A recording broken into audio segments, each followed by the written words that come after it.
Saya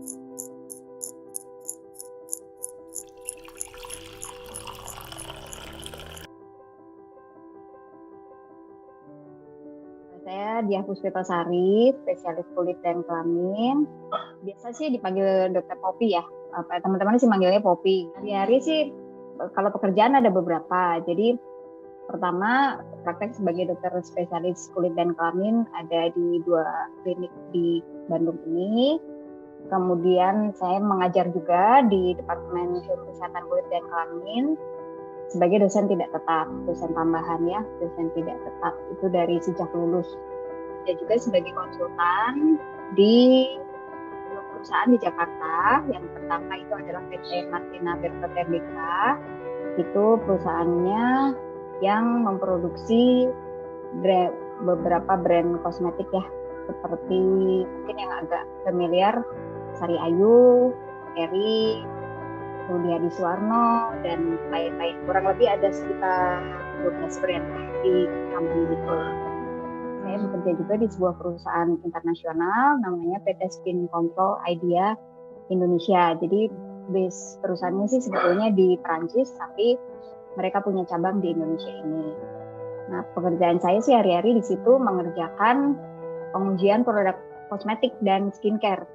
Jadi uji untuk efektivitas dari sebuah produk, misalkan apakah dia sesuai dengan klaimnya, melembabkan, kemudian mencerahkan, jenis itu lah ya. Uji efektivitas dan uji keamanan si rata-rata itu. Apakah dia produk tersebut beresiko berpotensi menjadi iritasi atau alergi. Seperti itu yang hari-hari saya kerjakan. Nah, kalau untuk yang skin control ini memang dia menguji sebuah lab khusus untuk pengujian produk kosmetik berbagai brand. Jadi banyak sekali brand macam-macam di luaran sana yang kita uji di situ. Kemudian saya juga sebagai asesor lepas ya untuk uji safety produk kosmetik juga. Jadi kadang-kadang suka ada perusahaan yang memanggil gitu ya, yang perlu bantuan karena mungkin dokter spesialis kulit yang punya profesi seperti saya kayaknya masih agak jarang tuh di Indonesia ini ya. Itu saya juga mengerjakan bersama tim sama pengujian produk kosmetik juga, tapi untuk saat ini fokus kita kepada produk-produk tabir surya. Jadi untuk uji SPF dan uji PA. Jadi itu yang banyak kita kerjakan. Itu juga kita sudah cukup banyak bekerja sama dengan beberapa perusahaan ya, dan ini lab ini sudah berjalan kurang lebih 7 tahun lah kita mengerjakan pengujian itu. Kemudian aktif di beberapa organisasi profesi di Perdoski sebagai salah satu pengurus pusat Perhimpunan Dokter Spesialis Kulit. Kemudian saya aktif juga di IDI, sekarang menjadi pengurus di Japang Kota Bandung. Kemudian di beberapa organisasi sosial, Yayasan Kanker Indonesia, Japang Kota Bandung, kemudian di rehabilitasi bersumber daya masyarakat di Kota Bandung juga. Kemudian saya bantu Ibu Atalia di Jabar Bergerak.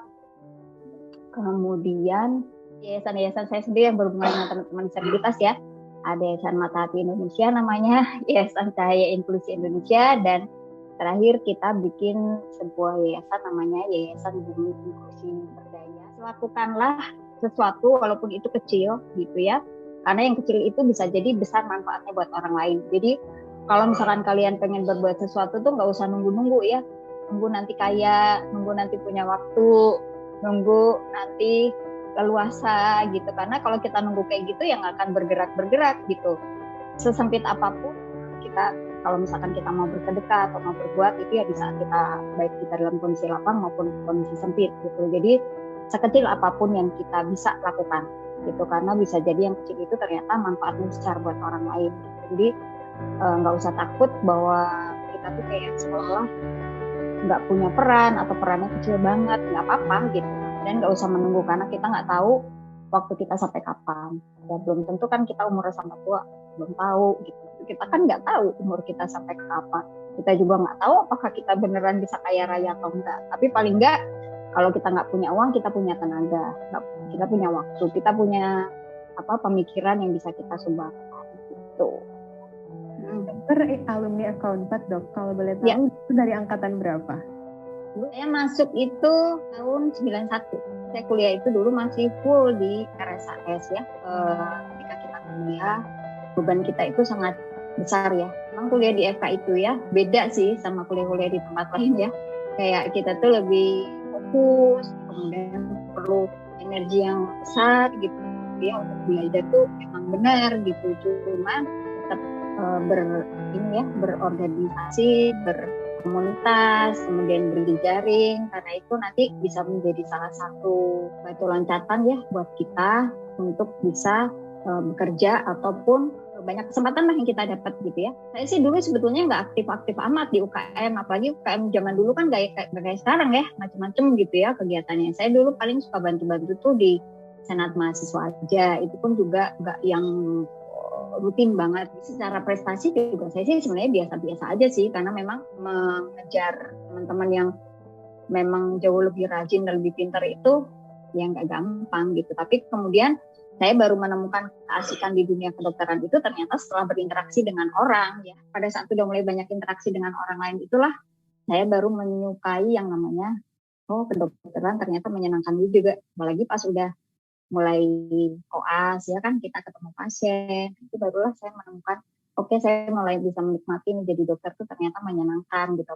Jadi sesibuk apapun kalian nanti kuliah, sempetin lah berkegiatan ya, karena kadang-kadang kita jenuh juga sih di kuliah, ketemunya obrolannya itu lagi nanti pas kegiatan organisasi ketemunya pembahasannya itu lagi gitu. Jadi jangan takut untuk jadi diri sendiri dan jangan takut untuk berbeda dari orang lain gitu, karena jalan hidup kita, kemudian kesenangan kita ya kita yang tahu gitu. Jangan sampai kita berada di jalur ini tuh nggak senang gitu ngejalaninnya gitu. Jadi gimana caranya supaya kita senang gitu lah. Tetap menjalankan hobi, teman, berjejaring.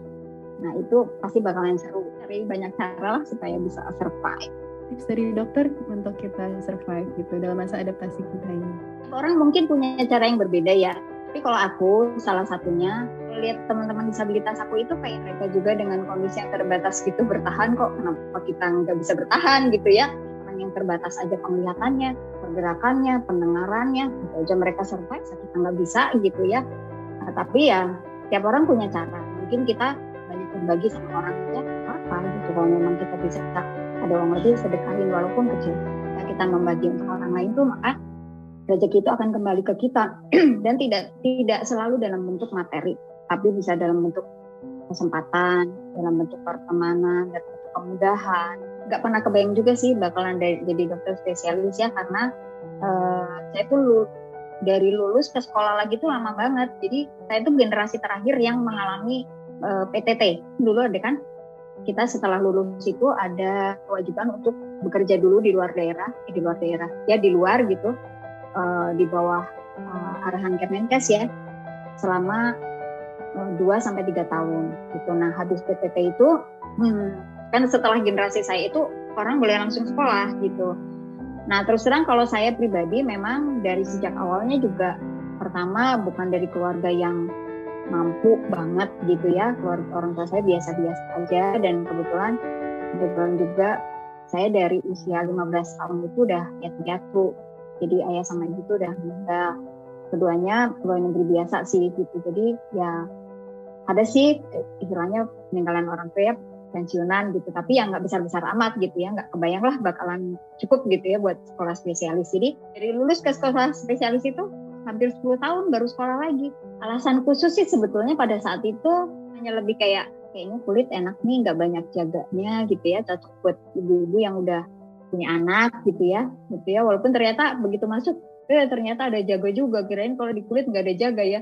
Cuma intinya kita lebih bisa mengatur waktu lah gitu. Kalau untuk ibu-ibu kayaknya lumayan cocok gitu. Jadi saya masih bisa melakukan hal-hal lain yang saya senengin gitu.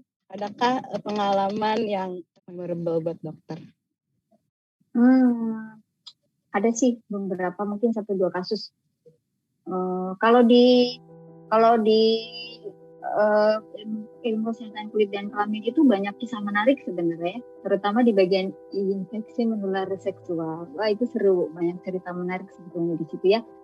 Nanti kalau kalian udah mulai terjun menghadapi pasien itu seru, dan saya banyak dapat inspirasi tulisan tuh dari cerita-cerita di ruang praktek ya gitu.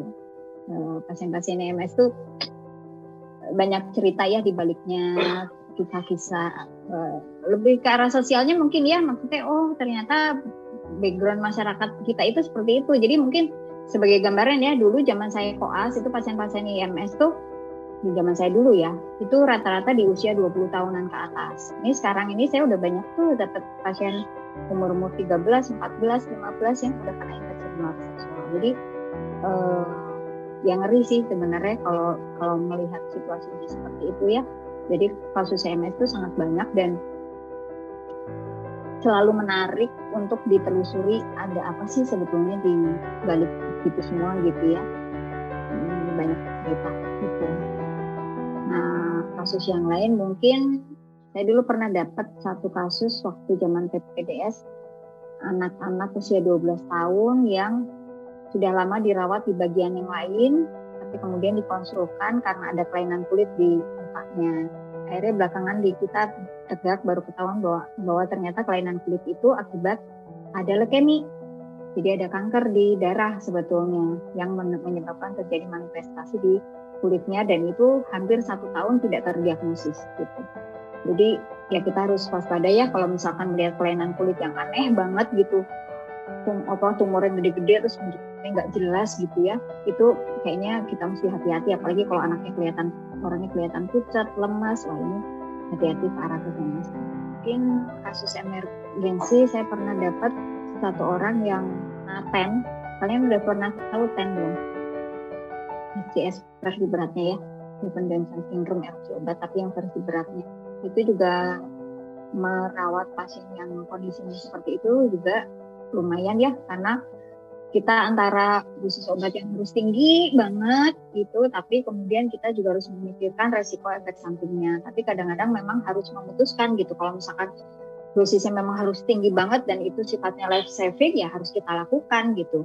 Bismillah ya, mudah-mudahan pasiennya survive gitu. Saya ngelihat ada proyek yang menarik yang mungkin tadi pas awal udah dokter sampaiin ya dok, beauty waste. Mungkin alasan dokter memulai proyek itu dan mungkin apa latar belakangnya gitu dok? Pas banget ya pertanyaannya. Jadi sebenarnya kenapa aku bikin proyek beauty waste itu sebenarnya udah kepikiran lama sih ya. Jadi sejak praktek jadi dokter SPKK terus kita udah mulai banyak kan pasien-pasien udah mulai banyak booming tuh pakai namanya skincare dan segala macam, itu aku sebenarnya udah mulai kepikiran ya, aduh ini sampah-sampah sama orang-orang dikemanain gitu ya, si sampah-sampah bekas kemasan skincare kita itu kan saya kalau ngeresepin ke pasien tuh kan paling sedikit nih satu orang ketika datang kan paling enggak sabun, habisan itu ada night cream, ada day cream, ada pelembab, ada tabir surya ya, rata-rata kan paling nggak 5 itu, belum yang lain-lain, serum lah, apalah segala macam gitu. Terus udah kepikiran sebenarnya sejak mungkin 3-4 tahun yang lalu lah gitu, ini sama-sama orang-orang dikemanain ya gitu ya. Terus nah kebetulan kan kemudian kita kena pandemi ya dari 2020 itu, akhirnya karena itu adalah masalah yang apa ya, istilahnya kan saya ikut berkontribusi kan di situ gitu, menyebabkan kerusakan lingkungan itu sebenarnya peran tanda kutip peran negatif dokter SPKK tuh banyak banget di situ gitu kan.